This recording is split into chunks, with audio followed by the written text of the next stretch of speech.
Saludos cordiales para todos ustedes. Un gusto estar nuevamente a través del espacio de El Salvador Today en nuestra plataforma digital de Diario Digital Cronio. Estamos en vivo ya en Facebook, en YouTube y en nuestro website. Recuerde www.croniossb.com.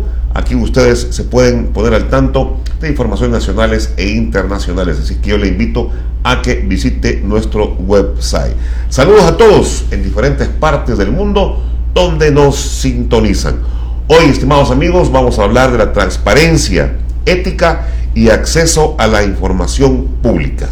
Y es que hablar de transparencia es referirnos al marco jurídico, político, ético y organizativo de la administración pública que rige las actuaciones de todos los servidores públicos.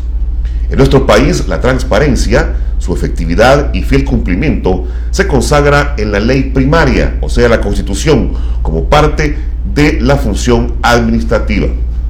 Contamos con legislación que determina los parámetros que permitan garantizar el uso de los dineros públicos, que los funcionarios trabajen sin que los fantasmas de la malversación de fondos y o la corrupción se hagan presentes o prevalezcan.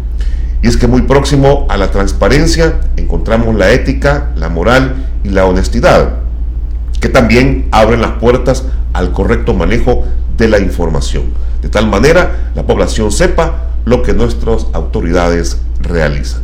Para desarrollar este tema, me acompaña hoy en nuestros estudios principales Eduardo Escobar, director ejecutivo de Acción Ciudadana. Aquí le doy la más cordial bienvenida. Eduardo, gusto tenerte por acá. Bienvenido. Gracias, Edwin. Un gusto estar de nuevo compartiendo un espacio con usted de entrevistas. Muy amable por la invitación. Bueno, recuerden que también ustedes pueden participar. Vamos a habilitar desde ya nuestro número de WhatsApp que va a aparecer aquí en su pantalla, pero eso lo puedo recordar con mucho gusto. Es el 7599-9181. Se lo repito, 7599-9181. Sin embargo, aquí va a estar apareciendo para que usted haga sus consultas, preguntas, envíe saludos y podamos tener una buena interacción. Y si hay información que usted pueda compartir, hágalo. Con mucho gusto, nosotros también lo vamos a hacer.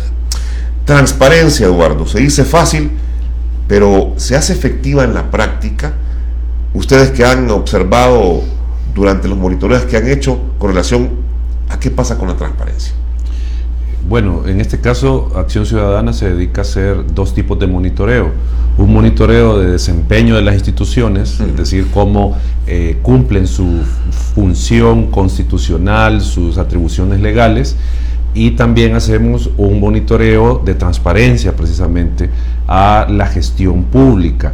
Y en este caso, tal vez para los amigos que nos escuchan y que ya han escuchado antes el tema transparencia, pero que muchas veces puede quedar como en el aire a qué se refiere esto, es, digamos, en términos sencillos, es la posibilidad o la acción que realizan las autoridades de hacer totalmente público, darle acceso a la ciudadanía a cómo están manejando la cosa pública, o sea, cómo están tomando decisiones, cómo están manejando los fondos, o sea, digamos, hacer abierto eso, o sea, que la gente sepa cómo funciona el Estado y como decía hace un momento, digamos, el tema clave, cómo se manejan los fondos públicos. Entonces, ese es el tema de transparencia. En El Salvador, la transparencia es, digamos, un tema no tan nuevo, pero no estamos hablando de una institución que tenga décadas de estar funcionando, como por ejemplo las elecciones. O sea, en El Salvador hay elecciones desde 1800 y tanto. Entonces, digamos, es una institución que ya tiene cierta permanencia, pero la transparencia, esta institución es relativamente nueva. Estamos hablando allá por 2011, 2012, cuando se emite la ley de acceso a la información y se constituye el Instituto de Acceso. Entonces, digo esto por la pregunta, ¿cómo está la transparencia? O sea, venimos de una situación previo a la ley, previo al instituto, donde la cosa pública, el manejo de los fondos era desconocido para la ciudadanía. O sea, la ciudadanía no podía acceder a cómo se manejaban los fondos, qué decisiones se estaban tomando. Con la ley de acceso eso cambió un poco. ¿Por qué? Porque la ciudadanía ya podía acceder a conocer cuentas de los gastos, a conocer viajes de los diputados, por ejemplo, etcétera, etcétera. Entonces, se iba construyendo, y con esto termino, se iba construyendo una cultura de transparencia a partir de 2011 para acá. O sea, los funcionarios comenzaron a entender que la gestión que ellos desarrollan no es personal, no es privada, es una gestión pública y por lo tanto tienen que informar. En esa etapa estábamos de ir construyendo poco a poco acceso a la información, ir mejorando el tema de la transparencia, pero se da, digamos, un cambio en 2019, cuando entra el actual gobierno, donde, digamos, esos avances que tal vez no eran suficientes, pero que eran avances, se vinieron a pique. De los datos que ustedes manejan, leía, Eduardo, que la transparencia y el combate a la corrupción han sufrido, según lo que leí, graves retrocesos y no se vislumbra voluntad política para impulsar cambios que permitan enfrentar estos desafíos. Ya usted decía de que del 2011 en adelante se enfrenta a una nueva realidad. Acomodar todo esto no es fácil, me imagino, después de 100 años, no sé, de oscurantismo, que no había rendir cuentas, y cualquiera que le diga, mire, a partir de ahora tiene que hacerlo, como dice el dicho, todo cambio genera resistencia. Claro, y precisamente eso, o sea, porque a la base del tema de la transparencia, si bien es importante la ley, pero no es, digamos, lo único que debe de tenerse en mente para que en una sociedad sea transparente, digamos, sino que se necesita construir una cultura de transparencia. Y eso era precisamente uno de los problemas que se tenía cuando se implementó la ley y todo lo que tiene con transparencia. Un caso emblemático, y esto lo hacía del conocimiento del Instituto de Acceso a la Información en aquel momento, era que se encontraban con casos en municipalidades donde el alcalde le decía a la gente, ¿y usted por qué me está pidiendo esa información si eso es mío? O sea, se adueñaba, o sea, la gestión municipal decía, esto es mío, sí. O sea, ¿usted por qué tiene que saber cómo manejo los fondos? Si esto es mío, si esta la alcaldía es mía, el de mi partido. Entonces, es un tema de cultura de transparencia, un tema de cultura política, ¿ya? Entonces, eso, sin duda, es, digamos, uno de los aspectos que había que cambiar con la implementación de toda la ley y todo esto. Y como digo, se estaba comenzando a cambiar, o sea, había ya una transición interesante del tema de acceso a la información, pero que 2019 se rompe porque las autoridades que asumen hacen a un lado el tema de transparencia. Y esto ha ido, digamos, como una bola de nieve, progresivamente aumentándose hasta el punto que hay información que usted hace un par de años tenía y ahora información que usted no puede acceder. ¿Cómo se puede construir transparencia, Eduardo, en países como el nuestro, donde el pan de cada día ha sido en algunos momentos la opacidad? Es un tema difícil, o sea, sin duda pasa en primer lugar por una voluntad política de los titulares de las instituciones de implementar mecanismos de rendición de cuentas, mecanismos de acceso a la información. O sea, pasa en primer lugar por eso. Sí. Luego pasa esta voluntad política por cumplir la ley. O sea, es cierto, está la ley, es obligatoria, pero no porque sea obligatoria toda la gente la cumple. O sea, entonces es un tema de conciencia y voluntad, en primer lugar, de los que dirigen la institución, y luego es obviamente tener un plan estratégico de cómo ir construyendo esa cultura en el servidor público. Esto va más allá de que hoy me levanté con ganas de ser transparente. Exacto, o sea, es que tiene que ser algo internalizado y una práctica cotidiana y diaria, así como por ejemplo usted que dice, no, por mi salud voy a comenzar a correr todos los días, me voy a levantar a las 5 de la mañana y voy a correr de 5 a 6 y voy a tratar de dejar los malos hábitos de alimentación y todo. O sea, es un tema de un régimen en el que usted tiene que entrar, pero digo, usted entra cuando tiene conciencia de eso y está comprometido con esa causa. Entonces, lo mismo a nivel de los empleados y funcionarios del Estado, o sea, comprometerse con eso y ser sistemáticos en este tipo de comportamientos. Si ocupamos esa figura que acaba de mencionar de que hay que hacer ejercicio para tener buena salud, diríamos que la transparencia es la salud de los fondos. Es exactamente, o sea, si queremos tener una gestión pública saludable, hay que practicar la transparencia, porque la transparencia hace público cómo se manejan los fondos y por lo tanto puede hacer público o puede evidenciar que hay un manejo irregular de fondos, hace público las decisiones que se toman y eso que se haga público permite a la ciudadanía, a los diferentes sectores generar un debate, debatir sobre cómo se está manejando la cosa pública. Y ese es el problema de estas autoridades, tanto de la Asamblea como del Ejecutivo. No quieren debate. O sea, no les interesa que la gente debata las cosas. No les interesa. Acceder a la información permite que haya un debate social, pero no un debate social simplemente por criticar o por destruir, sino que un debate social donde la gente plantee sus posturas, plantee con lo que está de acuerdo, con lo que no, a efecto de mejorar la gestión pública, porque o sea, más allá de que la información sea nuestra, o sea, la información que genera una institución es nuestra, no es de la institución, es nuestra, pero más allá de eso, el punto es de acceder a esa información es con el objetivo que mejore la gestión pública y que tengamos mejores resultados como sociedad. Ese es, digamos, el punto de la transparencia al final. Desde la institución que usted forma parte y en los últimos años hasta la actualidad, ¿con qué tipo de funcionarios podemos decir nos hemos encontrado? ¿Cómo está concebido la transparencia? Aquel que busca ser funcionario, aquel que es funcionario y aquel que obviamente fue funcionario. O sea, ¿cómo medimos o cómo vemos los ciudadanos comunes y corrientes la transparencia a través de las personas como tal?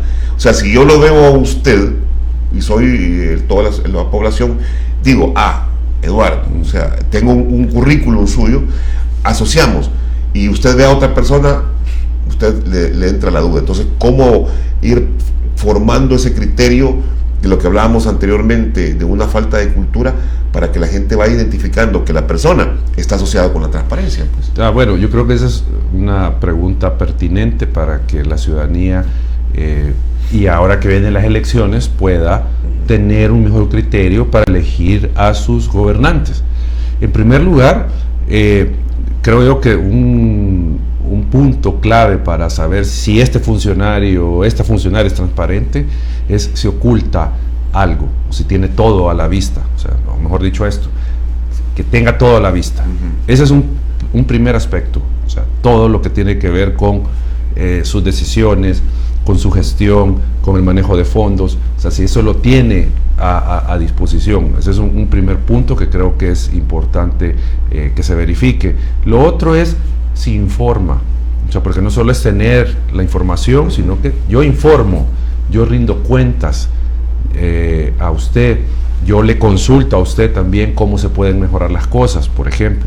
Eso es parte también de esta cultura de transparencia, porque digamos la transparencia tiene el aspecto de acceso a la información, es decir, que pongan a disposición la información de la gestión, y también tiene la parte de la rendición de cuentas, es decir, donde yo vengo y le explico a usted qué es lo que he hecho y por qué lo he hecho, ¿ya? Cuáles son los objetivos de eso. Y tiene luego la parte de participación ciudadana, que es donde el ciudadano accede a esa información, accede a esa rendición de cuentas y puede opinar, puede ayudar a que el funcionario tenga una mejor gestión pública. O sea, entonces, si alguien comparte o practica estos valores de que le pone la información a su disposición, le rinde cuentas de cómo está gobernando y genera espacios de participación para usted, esa es una persona, un funcionario que tiene, digamos, como forma de actuar el tema de la transparencia. ¿Qué pasó como por ejemplo con mecanismos que se decían antes de los famosos cabildos abiertos? Eso ya desaparecieron. A nivel municipal siempre está en la regulación, o sea, la cosa es cuánto apliquen las autoridades municipales este tipo de mecanismos de participación ciudadana, porque ese es un mecanismo de participación ciudadana donde se debaten situaciones que atañen a la municipalidad con la idea de que los ciudadanos aporten, que sea, digamos, una gestión y una solución compartida entre el funcionario y la ciudadanía.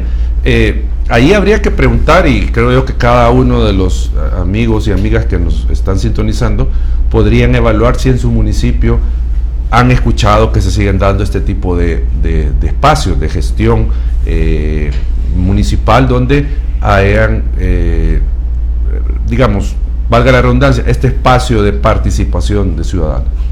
Después de temporadas de actos contrarios a la transparencia, ¿cómo podemos decir que estamos en este momento? Bueno, después de todo ese recorrido que se ha hecho. Nosotros hemos obtenido con nuestro trabajo algunos datos que nos permiten opinar un tanto con el tema de transparencia. Digamos, aquí hay varios ángulos y voy a plantear algunos. En el tema de, por ejemplo, transparencia de partidos políticos, porque aunque no sean funcionarios, o sea, la gente de los partidos, algunos sí, aunque no sea una institución pública el partido, pero es una institución clave en el sistema político, o sea, porque de ahí vienen los candidatos, o sea, de ahí surge aquel que va a ejercer el poder. En el tema de los partidos, digamos, hay claros oscuros. Algunos partidos avanzaron en transparencia y se mantienen, digamos, con un nivel saludable de transparencia. Por ejemplo, el partido Nuestro Tiempo, el partido Vamos, el partido Arena, tenemos también por ahí el partido PCN, tenemos ahí también PDC, por ejemplo. Ellos que partidos han avanzado, ajá, y han mantenido cierto nivel de transparencia. Con esto, o sea, no quiero decir, porque muchas veces la gente tiende a decir, pero es que esos son partidos corruptos y no. Yo no estoy hablando de que si estos partidos han hecho una buena gestión pública, ¿ya? Sino que estoy hablando si estos partidos abren hasta cierto grado su información financiera, quiénes lo financian, en qué gastan.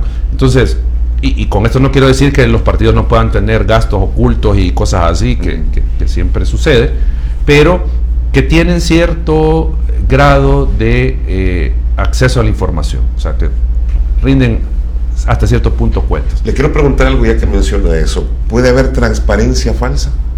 Sí, eso es una posibilidad. Yo tengo doble contabilidad, por ejemplo. Tengo contabilidad, la A, que es la contabilidad que yo reporto, y tengo una contabilidad B, de datos ingresos, gastos, que eso yo no los hago públicos. ¿Ya? O sea, eso puede pasar, y eso sucede. El punto ahí es donde entra el sistema de control, o sea, ¿quién verifica si el partido está reportando todos sus ingresos, todos sus gastos? Es la autoridad electoral la que tendría que hacer eso. Pero ya, digamos, eso entra ya en el ámbito del control, ¿sí? Que habría que verificar si esas son las cuentas o no. Pero, digamos, nosotros nos hemos quedado en el punto de si el partido informa, si da cierta información, ¿ya? O sea, por ejemplo, estos partidos que he mencionado, en general, y Democracia Salvadoreña también entra en ese grupo. Estos partidos en general lo que entregan es sus estados financieros, ¿ya? Que uno puede ver, son auditados y todo, uno puede ver, sí, los ingresos y gastos y todo esto. Entregan su listado de donantes, ¿ya? Y algunos gastos. Entonces uno puede hacerse una idea general de cómo está financieramente ese partido, por ejemplo. Tenemos otro grupo de partidos que entregan cierta información, y aquí puedo poner, por ejemplo, al partido Gana, que entrega sus estados financieros y todo esto, pero no entrega su listado de donantes, por ejemplo. Pero hay alguna información que fluye del partido. Y tenemos otro grupo de partidos que no entregan información. O sea, tenemos al FMLN, tenemos al partido Nuevas Ideas, que no rinden cuentas de la información que se les solicita, ¿ya? Ahí habría que indagar las causas de por qué cada partido no entrega información. Y todos están obligados a hacerlo. Y todos están obligados a hacerlo, y de hecho nosotros desde el 2016, año con año, le pedimos la información a todos los partidos, ¿sabes? Porque la ley ampara esa solicitud. Entonces, en el tema de financiamiento de los partidos, como digo, hay partidos que entregan información, hay partidos que parcialmente la entregan y hay partidos que no. Así está la situación con el financiamiento de los partidos. Sí. Yo recuerdo en la plática que tuvimos hace un par de meses atrás, en un podcast que yo tenía, usted me decía que si no tenemos tierra fértil en los funcionarios, la transparencia no florece. Claro. Ya que ocupa esa figura, ¿Cómo estamos actualmente en esto? ¿Hay tierra fértil? Y a esa parte iba, que también en el tema de transparencia, nosotros hemos evaluado, por ejemplo, el desempeño del Instituto de Acceso a la Información, que es, digamos, una institución que debe velar porque se cumpla la ley, porque los funcionarios entreguen la información y todo esto. Y lo que pues nosotros hemos encontrado es que el Instituto de Acceso ha retrocedido en su labor de tutela del acceso a la información. O sea, no es la institución que hace 3 o 4 años era, que velaba porque la ciudadanía tuviera la información. El instituto, digamos, ha retrocedido en eso, resuelve menos los casos que le llegan y resuelve menos en favor de la ciudadanía. Entonces, y aquí viene por la pregunta, que hayan más casos o que haya un cierto número de casos ante el instituto, lo que nos revela es que hay todavía una resistencia de los funcionarios de entregar información, y por eso llegan casos al Instituto de Acceso, ¿ya? O sea, yo no estoy diciendo de que no pueda, o sea, que todo va a ser perfecto y que 0 casos ante el instituto, si no, no tendría sentido tener a la institución, pero el punto es de que se mantiene, digamos, esa conducta de los funcionarios de no entregar información. Y ahora, por lo que usted también preguntaba del Estado, hay una tendencia de la información sensible declararla reservada, sin, digamos, una base legal que sustente esa decisión. Simplemente, de forma mecánica, esto es reservado y no lo entrego. Aunque no aplique, aunque sea una información que la misma ley dice que es información pública. Eduardo, ¿ustedes han percibido entre la población que hay real interés en conocer todo esto? O podemos decir, son sectores nada más los que se preocupan por esto, pero si vamos al salvadoreño común, el que nos ve, el que va en el autobús, el que va al mercado, ¿hay interés de esta gente en decir, me gustaría saber cómo manejan esto? O yo estoy interesado como salvadoreño en conocer a dónde están los fondos de los impuestos que pagamos? ¿Hay un real interés en ese sentido? ¿Qué han percibido? Algunas encuestas que han preguntado este tipo de cosas, no directamente el tema de transparencia, pero sí, si le interesa al ciudadano conocer cómo se está manejando la gestión pública, vemos de que hay un porcentaje de población que sí le interesa, pero no es el grueso, no es la mayoría de la información. ¿Por qué será esa actitud? Lo que pasa, en primer lugar, es que la mayoría de los ciudadanos ven el tema político como algo que no les interesa, algo feo, algo malo, ya. Entonces, cuando se dice, quiero saber, o el tema, usted quiere saber cómo se manejan los fondos públicos, entonces, es política, no me interesa, ya. O sea, ese es un primer, digamos, como vaya a dar, que la gente no le interesa el tema político. Lo segundo es que las ocupaciones diarias, las presiones de la vida, las situaciones de la vida, hacen que la gente se interese por cómo, o sea, el tema de mi trabajo, cómo llevo el sustento a mi hogar, con el tema de seguridad, vaya, cómo no me matan. O sea, lo que quiero decir es que hay una serie de situaciones que, digamos, son más básicas, más prioritarias para la gente, y que, como lastimosamente la mayoría de nuestra población, muchas de estas cosas no las tiene resueltas. Entonces, alguien que ande buscando empleo, alguien que no le alcance el dinero porque gana, digamos, está en el sector informal y no gana el mínimo, etcétera, etcétera, no tiene acceso a salud, etcétera, ¿qué le va a importar el tema de transparencia? O sea, hay que ser claros. O sea, es un tema que podría ser del interés de las personas una vez tenga resueltas sus necesidades básicas, ¿sí? O sea, eso es como un punto. Pero igual, no quiero decir de que pueda haber alguna persona que no tenga todo esto resuelto y que le interese saber cómo se manejan los fondos públicos. O sea, pero en general es un tema que no llama la atención a la mayoría de gente, cuando sí debería de ser. Corríjame si no estoy en lo correcto, pero tengo entendido que son 3 los elementos de la relación de cuentas o de la rendición de cuentas: la información, el diálogo y la responsabilidad. ¿Es así? ¿Y qué significa cada uno de estos? La rendición de cuentas no solo es aparecer ante una cámara en un video video, en un Facebook Live y decir, sí, mire, nosotros hemos tenido estos logros y estamos haciendo bien las cosas y confíen en nosotros. Eso no es rendición de cuentas. La rendición, o sea, y ni tampoco decir, mire, hemos gastado 30 millones de dólares y todo ha salido bien. O sea, no es eso una rendición de cuentas. Una rendición de cuentas parte, obviamente, de lo que usted menciona, la información. O sea, hay información, pero también esta información debe ir acompañada de un elemento que es fundamental, que es explicar las razones de las decisiones. Es decir, yo gasté 30 millones de dólares, ok, pero yo le explico a la gente por qué hice eso, ¿sí?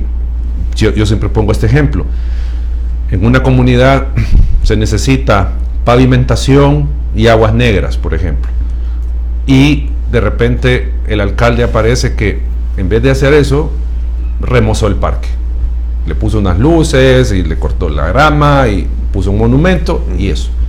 Entonces, una rendición de cuentas es que el alcalde, por ejemplo, le explique a la ciudadanía por qué tomó esa decisión de arreglar el parque, ornamentarlo, y por qué no hacer la obra de la calle y el agua negra de la comunidad que lo necesita. Usted explica la razón de la decisión. Entonces usted viene y dice, bueno, es que mire, yo creo que los habitantes puedan aguantar un poco más esa situación, pero necesitamos que el parque se vea bonito para llamar al turismo, por ejemplo. Esa puede ser una explicación, que si esa es correcta o hasta puede ser indignante escucharla, ese es otro tema, pero esa es una explicación, esa es una rendición de cuentas. O sea, la visión de esa autoridad no es generar mejores condiciones de vida de la ciudadanía, digamos, en temas básicos, sí, sino que lo que está buscando es generar otro tipo de desarrollo económico. ¿Ya? Entonces esa es la segunda parte, explicar las decisiones. Luego viene el tema de la responsabilidad, ¿sí? Que el ciudadano, al saber eso, va a generar una respuesta, va a generar un comportamiento ciudadano que en general puede ser, pues, comenzando por un reclamo, pero mire alcalde, nosotros necesitamos que nos arregle eso, los niños se enferman, hay polvo, es una vida indigna la que tenemos con esa calle enfrente. Lo del parque podría esperar. Entonces ahí genera una responsabilidad política, una responsabilidad social para este funcionario, que puede derivar posteriormente en que, digamos, yo le quito el apoyo electoral, yo ya no voto por este alcalde, porque no lo hizo bien, porque salió con este tipo de cosas y no atendió las necesidades urgentes de la ciudadanía. Entonces ahí es donde entra esa fase de, digamos, de responsabilidad. ¿Para efectos de qué? De que, ok, puede pasar dos cosas, que al alcalde no le importe eso, ¿ya? O que el alcalde se preocupe y diga, vamos a corregir la gestión municipal, ya vamos a dejar de hacer este tipo de proyectos porque ya nos hemos dado cuenta, sabemos que hay otras necesidades apremiantes y vamos a corregir esto y vamos a ayudarle a la gente, por ejemplo. Entonces usted, con la rendición de cuentas, lo que genera es que entonces el funcionario va a poner todo el aparato estatal en función de solventarle estos problemas a la gente. De toda esa situación que usted ha explicado, hay lugares, hay localidades, no sé, no en el momento, pero tal vez puede usted agregar algo, que han tenido ese cumplimiento literal y han informado, han dialogado y han hecho con responsabilidad. ¿No hay antecedentes de eso? ¿O todos simplemente se han dicho, aquí no vamos a dar información? Tal vez no puedo tener en mente ahorita un ejercicio de rendición de cuentas que pueda ser exitoso aquí en el país y que pero sí tendría que buscarlo. Hay casos en puntos específicos, pues, porque tampoco es de que toda la gestión municipal la desarrollen así, pero sí hay puntos donde a partir de una rendición de cuentas se ha logrado mejores resultados para la comunidad. O sea, como digo, no recuerdo. Lo que sí es que, y tal vez usted se acuerda, hace unos 5 o 6 años se comenzaron a hacer rendiciones, entre comillas, rendiciones de cuentas del gobierno, no sé si se recuerda, de los funcionarios, O sea, se daba una explicación de cuánto gastaban, en qué los proyectos que habían hecho, que si bien eso no es una rendición de cuentas como tal, pero era un inicio, era un ejercicio inicial de querer hacer una rendición de cuentas. Bueno, acuérdense que después de que el presidente da su informe el 1 de junio, por lo menos estaba determinado eso, los ministros llegaban a presentar un informe a la Asamblea Legislativa, presentaban una memoria de labores. Sí, llegan, pero digamos, eso nunca ha sido una rendición de cuentas. O sea, la idea constitucional es que sea una rendición de cuentas. O sea, no es de que llegue el ministro y diga, miren, el presupuesto de este año es de 800 millones de dólares y lo hemos gastado así, hemos gastado tanto en salarios, tanto en esto. O sea, y eso es más o menos lo que llegan a hacer a la Asamblea, ¿ya? Pero no está la otra parte, la parte precisamente de la responsabilidad y de el cuestionamiento a el funcionario. Pero digamos, con esto quería terminar esta parte, en el sentido de que lastimosamente nuestros funcionarios en general, tanto a nivel de gobierno nacional como gobierno local, no tienen, digamos, dentro de su lógica de actuación el tema de rendir cuentas, ¿sí? De hecho, la mayoría de nosotros en nuestra vida cotidiana no tenemos tampoco esa lógica de rendir cuentas, ¿sí? Muchas veces en nuestra vida personal no lo hacemos, no rendimos cuentas. Yo siempre, cuando hablo de estos temas, ponía el ejemplo de mi mamá. Mi mamá me decía, vaya, anda a pagar estos recibos, anda a depositar esto al banco y todo, y si te sobra, que te va a sobrar tanto, te puedes comprar una gaseosa, ¿ya? Y entonces yo hacía todo cabal, me sobraba lo que decía mi mamá, me tomaba la gaseosa, pero yo le tenía que rendir de cuentas después. Yo tenía que decirle, mira mamá, aquí están estos 5 colones que sobraron, aquí están los recibos, aquí está todo, y pasó esto. O sea, a veces uno no hace eso, ni en su propia vida personal. Y entonces, ya no digamos, usted administrando fondos públicos, ya que de por sí ya el nivel de ser funcionario, a muchas personas se les puede subir a la cabeza, cree que tiene, o sea, ese poder y todo, entonces mucho menos va a querer estar rindiendo cuentas porque se siente el poderoso. Entonces, digo, hay un déficit en nuestro país de rendir cuentas, y lo lamentable es que no se está trabajando en crear una cultura de rendición de cuentas. Yo veo que esto de la transparencia se ejecuta más, o se aplica más, o tiene mayor vínculo directo quizás en las comunas, en las alcaldías, creo, como es lo más próximo con la gente. Sí. Y podemos ver ejemplos de alcaldes que tienen más de 20, 25 años de estar ejerciendo. Da la impresión entonces, Eduardo, que ese alcalde ha sido transparente, porque si la gente lo sigue eligiendo, pues yo creería que sí. O sea, no necesariamente, ¿verdad? O sea, no necesariamente porque ha sido el más transparente y todo esto. Pero y no estoy diciendo tampoco que sea un alcalde o alcaldesa corrupta, no. O sea, pueden ser otros factores, a eso quería llegar, pueden ser otros factores los que lleven a la gente a darle el apoyo electoral a un funcionario que tiene tantos años de estar en el cargo, pues, o sea, otros factores, no necesariamente el tema de transparencia. Pero no se logra ver eso, porque si el ejemplo que le ponía temprano, si yo veo que Eduardo ha sido una persona que ha cumplido, entonces ahí está mi confianza. No, porque, por ejemplo, yo puedo decir, veo que con la recaudación de impuestos se traduce en obras, nunca nos falla el camión de la basura, siempre las calles están limpias, hay iluminación en los parques, en las calles, entonces con eso yo me doy por satisfecho. Yo digo, es una buena gestión, punto. Ahí no he entrado a evaluar transparencia, o sea, cuánto costó esas luces. Más a fondo. Exacto, o sea, no sé cuánto costaron esas luces, si se las vendieron a la municipalidad en $1,000 y cuando valen $300, ahí yo no sé. O sea, la mayoría nos quedamos en esa parte de que, sí, está bonito, está iluminado, me siento seguro. El camión de la basura recoge todos los días la basura, pero yo no sé si esos camiones los compró la alcaldía a sobreprecio, por ejemplo. Ya, yo no sé. Entonces, ya, digamos, la mayoría de ciudadanos se queda con que me prestan un buen servicio, entonces yo apoyo a este alcalde porque me presta un buen servicio, no necesariamente porque haya hecho una gestión correcta de fondos públicos. Yo decía que muy próximo a la transparencia está la ética y la moral. Estos dos aspectos que son importantes, ¿cómo se van viendo también a la par? Porque Ok, hay transparencia, pero la ética, la moral. Claro, a veces, en este caso, digamos, en resumen, podríamos decir que la ética aplicada a la política es uno no abusar del cargo, no desviar el poder que uno tiene para otras cosas, claro, que no sea el fin común, que es la gestión pública en beneficio de la gente. Pero ahí donde falla, digamos, muchas veces los funcionarios. Obviamente hay que decir algo,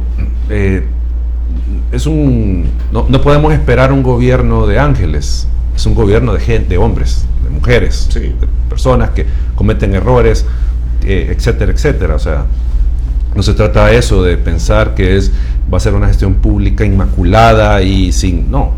Pero el punto es que cuánta preparación, cuánta conciencia, cuánta probidad puede tener las personas que llegan a ejercer un cargo público para precisamente actuar éticamente, no desviar, o sea, no generar una desviación de poder que los beneficie a ellos o a otros y no a la ciudadanía. Ese es el punto. Cómo estos funcionarios cumplen con sus obligaciones legales a cabalidad. Que, por ejemplo, no voy a usar un vehículo institucional para irme a la playa, por mencionar algo. Ahí hay una desviación de poder, ¿ya? O usar estos empleados públicos para ir a hacer propaganda electoral para que elijan al de mi partido. O sea, ese tipo de cosas, digo, al final tendría, y aquí hay un problema, solo con esto termino, hay un problema en los partidos políticos en cuanto a la probidad de las personas, la ética de las personas que llevan como candidatos y que luego se convierten en funcionarios. Ahí hay un problema de origen. O sea, muchas veces se lleva de candidato a alguien que solo porque va a pagar la campaña y no porque sea una persona proba, por ejemplo. Porque si usted lleva a una persona que no es proba a una institución a que la dirija, pues no espere menos que para abajo usted tenga el mismo tipo de abuso, desde el hecho de llevarme una resma de papel para mi casa, por ejemplo, a otro tipo de actos contra la ética. ¿Qué nivel de transparencia podemos decir que tenemos en el país si lo midiéramos en puntuación, porcentaje de 0 a 100? Con todos estos cambios que se han dado desde el 2011 para acá. Es que depende, o sea, no sé si usted se recuerda lo que decía Marcos Rodríguez, cuando se le cuestionaba de que el gobierno ocultaba información, y decía, ¿cuál información? Hay una que según la ley la podemos reservar, pero ese es el 3% de la información, el 97% nosotros le entregamos. Y sacaba datos y decía, tantas solicitudes, tantas resueltas. ¿Ya? Entonces, digamos, en un término cuantitativo, creo que es difícil decir... calificarlo. Sí, calificarlo y todo esto. Pero un término cualitativo, además de calidad del asunto, yo creo que sí podríamos hacer una evaluación y a mi juicio, pues el país estaría reprobado en temas de transparencia. ¿Por qué? Porque si ustedes comienzan a ver, y yo siempre invito a la ciudadanía que haga el ejercicio, vaya al portal de algún ministerio que haya tenido un rol importante en el tema de la pandemia, por ejemplo, el Ministerio de Salud, el Ministerio de Agricultura. Vaya a buscar si está la información publicada de los costos del Hospital El Salvador, la compra de vacunas, etcétera, etcétera. Haga ese ejercicio, busque el portal, a ver si encuentra la información. Y si no la encuentra, le invito a que haga una solicitud de información hacia la institución, a ver qué le responden. Si le responden que es información reservada, le invito a que vaya al Instituto de Acceso a ver qué le dicen. O sea, vaya al instituto y haga el esfuerzo. El punto es que estamos en una situación, y por eso digo que es una mala evaluación para el gobierno central y algunas municipalidades, que información sensible no esté disponible para la gente y que la oculten. Hay mucha información, por esto que estaba diciendo de la pandemia, es una información que está reservada. A nivel centroamericano, El Salvador, ¿cómo está? O sea, si vemos Guatemala, Honduras, Nicaragua, Panamá, Costa Rica. Es que ahí varía el asunto. Ya, yo creo que en América Latina tenemos similares problemas en cuanto al tema de la rendición de cuentas, del acceso a la información. Tenemos similares problemas, solo que tenemos algunos países que digamos, van más de avanzada, con problemas, pero más de avanzada. Por ejemplo, Chile, México, que tienen un poco más de recorrido en temas de acceso a la información, tienen instituciones un tanto más robustas, tienen legislaciones un poco más actualizadas, pero siempre tienen problemas. O sea, no es que en América Latina, digamos, hay un campeón de la transparencia, no, o sea, todos tienen sus problemas. Como digo, según los contextos, según las magnitudes, pues de manera diferente los problemas que podemos tener en la región. Bueno, voy a pasar a los mensajes que ya tenemos desde WhatsApp. Hay varios que están ya llegando. Desde Soyapango, Luis Benjíbar, saludos para Eduardo Escobar desde Colonia Escalón. Mirna Sosa, gracias por el programa. Definitivamente tenemos mucho que avanzar todavía. Desde Colonia Santa Lucía en Ilopango, Mario Flores, saludos para tu invitado. No hay sanción en la ley para un funcionario público que no quiera dar sus cuentas. Esa es una pregunta. Desde la Colonia Ermita en Apopa, Colonia Ermita 1, Apopa, dice Lucía Juárez, saludos a don Eduardo. Sigue luchando, necesitamos alguien que fiscalice a los partidos políticos y no hagan fiesta con los fondos públicos. Desde Ilopango, Rudy Cruz, tráfico pesado hacia San Salvador, saludos a don Eduardo. Bueno, muchas gracias por ese informe, por compartirlo. Desde San Bartolo, Melvin Bolaños, vamos escuchando la entrevista rumbo a la oficina. Sigan adelante, me gusta la temática y los invitados. Muchas gracias. Mire, desde Australia, familia Juárez, ellos sintonizan bastante. Saludos hasta mi pulgarcito, aquí los vemos siempre. Saludos a su invitado. Bueno, muchas gracias. Desde Boston, Estados Unidos, Irma Linares, lo felicito por el programa. Saludos a don Edwin. Desde Nueva York, Tony Martínez, saludos y felicitaciones por el programa. Desde San Francisco, California, María Martínez, gracias por el programa. Saludos a Edwin. Bueno, si quiere contestamos esta pregunta que decía la persona ahí. Hay una responsabilidad legal, administrativa y que puede llevar incluso una responsabilidad patrimonial para un funcionario que no entregue información, ¿sí? O sea, puede haber una sanción de parte del instituto, puede llegar a un tema incluso de multa que se puede dar por incumplir con estas obligaciones. El problema es si al final lo hará el Instituto de Acceso a la Información, por ejemplo. Eso es lo que determinan si hay un incumplimiento y se exacto, o sea, usted solicita la información al Ministerio X, no se le entregan, entonces usted va al instituto y el instituto es el que tiene que decir, funcionario, usted se ha equivocado, esta información es pública, tiene que entregarla. ¿Cuándo tiene el instituto estar funcionando? 2012, 2013, tiene como 10 años. ¿Hay registros desde esa fecha para acá de sanciones que se hayan ejecutado o sí, no han habido? Sí hay, y nosotros de hecho hemos llevado una evaluación, por eso hace un momento yo le mencionaba que en los datos que tenemos recopilados a partir de información que el mismo instituto nos entregó, se ve una tendencia a la baja en las resoluciones a favor de los ciudadanos. O sea, antes, por ejemplo, el instituto llegó a resolver entre el 40 y el 50% más o menos, poco más, poco menos, pero un estimado, 40 y tanto por ciento de las apelaciones, de los procesos que conocía, resolvía a favor del ciudadano, ¿sí? Un porcentaje más o menos por ahí andaba. Hoy ha caído a un 20, 25, poco menos. ¿Y regularmente tienen ustedes algún dato de cuántas denuncias, peticiones llegan al instituto? Varía, o sea, porque también ese es otro tema, sí. Van a la baja las buscarlo el instituto como tal. Ajá, va a la baja, ahí habría que indagar por qué. O sea, ¿por qué va a la baja? Porque nosotros desde el 2021 venimos midiendo esto del instituto y año con año bajan la cantidad de procesos que se inician ante el instituto. Ahí habría que ver si es porque la gente está satisfecha con la gestión pública, ¿ya? O porque la gente tiene miedo de poner una denuncia, iniciar una apelación ante el instituto. O sea, porque la gente hoy ya no está pidiendo la información. Porque puede pasar, perdón, lo que yo le mencionaba hace un momento. La gente ve las lucecitas del hospital, ve que... y se conforma, digamos. Y se conforma y dice, está bien, o sea, me gusta. Entonces yo ya no indago más de si eso implica un buen manejo o mal manejo de fondos públicos. Y la gente se queda hasta ahí.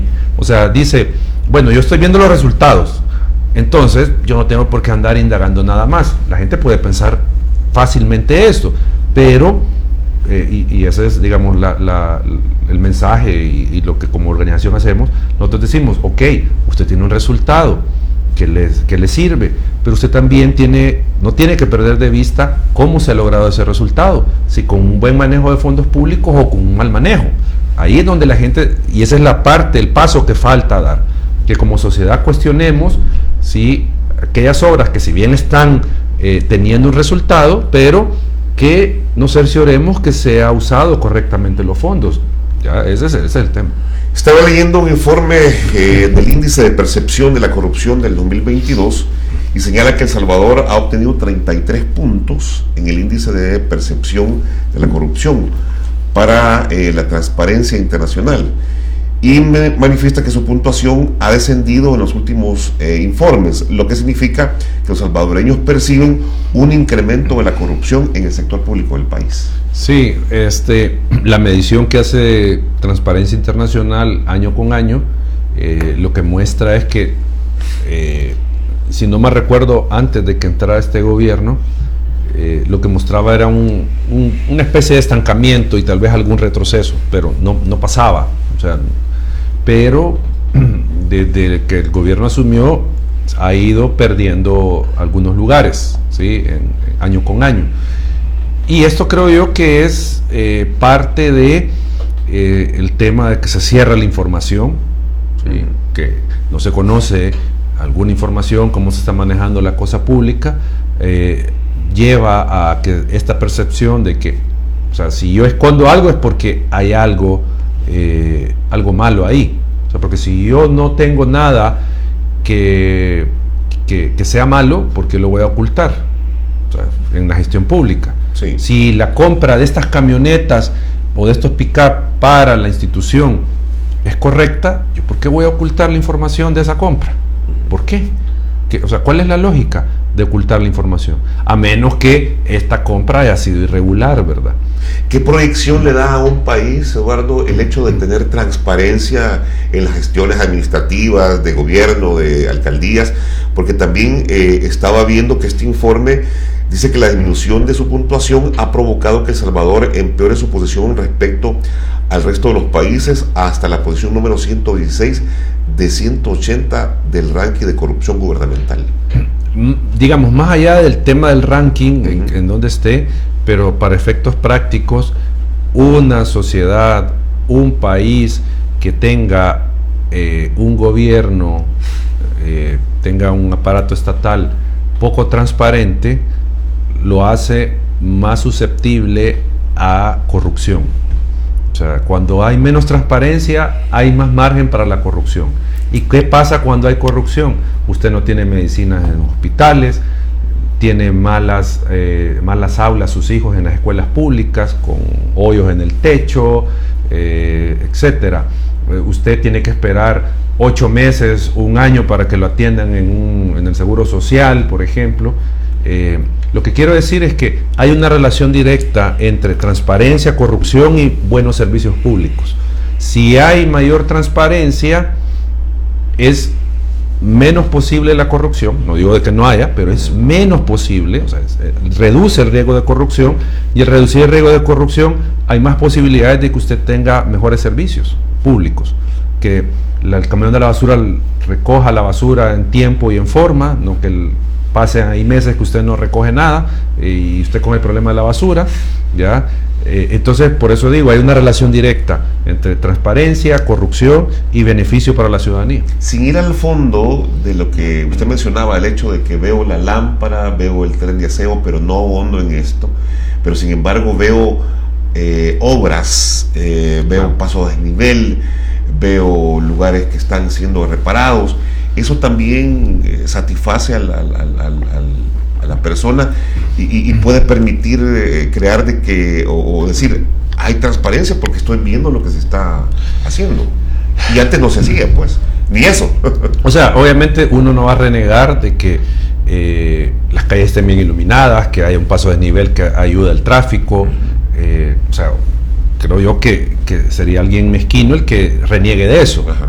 Pero no porque esté ahí quiere decir que no pueda haber algo irregular. O sea, porque probablemente, voy a poner un caso, el Estado tenía, el caso de las lámparas, voy a poner con cifras hipotéticas, el Estado tenía 20 millones para hacer lo de las lámparas, por ejemplo, para alumbrar ciertas carreteras. Sí. 20 millones. Pero, ¿y qué tal? Vaya, se le gastó los 20 millones. Pero ¿qué tal de que había una oportunidad con la misma calidad de las lámparas, ya, que le hubiera costado 15 millones? ¿Sí? Al final, ese presupuesto estaba siempre dentro del margen que tenía de gasto, los 20 millones. Pero yo gasté 15, ¿sí? O podía haber gastado 15 y tenía el mismo resultado. Pero no, yo gasté 20, porque me vendieron esas mismas lámparas que me hubieran costado 15, pero estos 5 millones, pues yo los usé ahí para dádivas, para otro tipo de cosas. Sí. Entonces, ¿qué pasa? ¿Cuánto gastó el Estado? Los 20 millones que tenía presupuestados. Lo gastó, pero no hubo un ahorro, ¿ya? No hubo un ahorro y al contrario, eso se utilizó para corrupción, para pagarle a la empresa, para pagarle a funcionarios, lo que sea, ya de forma corrupta. Entonces, usted ve que en el presupuesto no se pasó, gastó lo que estaba presupuestado. Usted tiene el resultado, las lámparas bonitas y todo ahí. ¿Me entiende el punto? O sea, Ya que menciona esto, yo aquí he tenido invitados a diputados de Nuevas Ideas y ellos me han asegurado de que la época de los maletines negros, de los métodos de gobernabilidad comprada, eso ya no existe. Sí, obviamente, porque no necesitan de otro partido para tomar decisiones, porque tienen la mayoría. Por eso. Sin embargo, bueno, hay ejemplos de diputados que fueron excluidos porque también olfatearon de que algo había por ahí. Sí, pero tal vez era para restarle poder al partido y para eso se quiso. O sea, lo que quiero decir es que la corrupción no solo viene del maletines negros. La corrupción no solo es eso, la corrupción es darle un contrato a un familiar de este funcionario, a la empresa, ¿ya? Eso es corrupción, por ejemplo. No solo el hecho de que hoy no hay maletines negros, ¿no? No se refiere solamente a eso. No, claro, pero digo, o sea, que se hace pensar que hoy no hay corrupción porque no hay maletines negros. O sea, uno, porque no necesitan eso si tienen al final el control de la mayoría de la asamblea. Eso es uno. Y dos, no solo eso es corrupción. Si uno comienza a indagar a medios que hacen investigaciones periodísticas, uno va a comenzar a encontrar por ejemplo, esto que hizo público, creo que el Faro, no me acuerdo qué medio, lo de los reos que estaban trabajando en un rancho privado y que después salió de que eso lo habían donado al Estado y que era para una, no sé si la planta de salinización, esa cosa, sanilizador. O sea, hay varios casos que la prensa muestra, ¿ya? Que no tiene que ver con un maletín negro, sino que con un manejo irregular de la cosa pública. Entonces, creo yo que el punto, Edwin, es que el ciudadano debe de aplaudir y debe de aprovechar y utilizar las cosas que un gobierno hace, sin duda, pero no se tiene que quedar ahí con gozar de las cosas, sino que tiene también que ir a indagar si detrás de esa compra no hubo corrupción, no hubo despilfarro de fondos públicos, no hubo favoritismo para beneficiar a otras personas. Eso es lo que tiene que ver la gente, no se tiene que quedar con qué bonita la lámpara, sino que hay corrupción detrás de eso. Ir más allá. La semana pasada la Corte de Cuentas presentó ante la Fiscalía General un total de 10 avisos contra 10 alcaldías por el posible cometimiento de diversos ilícitos cuando atendieron la emergencia del COVID. Aquí también hay otra acción que se está generando sobre esa sospecha de falta de transparencia. Claro, o sea, vuelvo a algo que mencionaba hace un momento. está bien, la Corte de Cuentas tiene que proceder contra aquellos funcionarios que hayan utilizado de forma indebida los fondos públicos. Entonces, tiene que proceder. Claro. Son 10 alcaldías, pues, que procedan. Si hay más, igual que lleven las denuncias a la Fiscalía. Lo único que yo podría cuestionar de esto es, esperamos que sea la misma diligencia cuando lleve o presente casos del Ejecutivo. Porque usted recuérdese que cuando estaba en la pandemia, y que al menos yo no sé qué pasó con eso, la Corte de Cuentas hizo algunos reparos, y grandes reparos, por el hospital. Usted se recuerda. Sí. Que en aquel momento también estaba la CICIES, también ahí poniéndole ojo al tema del hospital. ¿Y qué pasó? La CICIES puso esas denuncias, esos avisos a la Fiscalía. Y hasta donde entiendo, iba el tema del hospital, porque encontraron algo irregular, y por eso la CICIES. La Corte ya lo había anunciado también, había encontrado algunos temas. Entonces, ¿qué pasó con ese caso? ¿Qué hizo la Corte? Con ese y otros casos que tienen que ver con la pandemia. Entonces, acá, o todos en la cama o todos en el suelo. Si las alcaldías hicieron un mal manejo de fondos públicos, pues llévelos a las autoridades. Determinen la responsabilidad. Pero si alguien del Ejecutivo, si este gobierno también hizo lo mismo, pues igual llévelo a la Fiscalía. Que los procesen, porque son fondos públicos al final. ¿Ya? Y ahí es donde, digo, podemos cuestionar que hay un silencio de la Corte de Cuentas con las irregularidades que se habían señalado de el Ejecutivo en la pandemia. Eso no se ha dicho nada. Lo de las canastas de alimentos, ya del MAC y todo eso también se había señalado. Incluso, si no mal recuerdo, habían señalamientos de la entrega de los $300, que habían encontrado 100,000, creo yo, 10,000, no me recuerdo, DUIs repetidos que habían ido a solicitar los $300 o los habían retirado, no sé cómo era el mecanismo. Entonces, estamos esperando que también la Corte proceda legalmente como corresponde en estos casos que se han denunciado. Habrá que esperar, o más bien, ¿cómo ve usted la proyección de este tema a futuro? Porque si todavía hay cabos sueltos de que no se han atado y que no tenemos eso, ¿qué debería de esperar la gente de todo esto? De lo de la Corte de Cuentas y lo de en términos generales. De la transparencia. Sí. No, yo veo un panorama complicado, o sea, se va cerrando la información cada vez más, información, como digo, antes era pública y uno la podía incluso encontrar en el portal, ahora no. Yo lo que veo es que vamos a llegar a una situación donde ya ni vamos a saber cuánto gastaron en qué las instituciones, o sea, se va a llegar a eso lastimosamente, porque no se ve, digamos, un compromiso del gobierno y de otras autoridades en ser más transparente. ¿Pero por qué? Porque obviamente un gobierno autoritario no comparte la transparencia. Un gobierno autoritario no es transparente. Entonces, por eso es que nosotros tenemos esta situación, porque es un gobierno autoritario. Entonces, los autoritarios no les importa la transparencia. Y por eso digo, esto es una bola de nieve, va cada día a peor, y creo que vamos a estar en unos 2-3 años con un cierre casi total de información. Aquí hay una pregunta que hace la gente: si en el pasado no había información, era falsa, y ahora no hay, ¿cómo quedamos entonces nosotros? En el pasado no había información. O sea, me imagino que lo que quiere decir es que no se decía lo que tenía que decirse, porque decía no había información, y ahora mucho menos. O sea.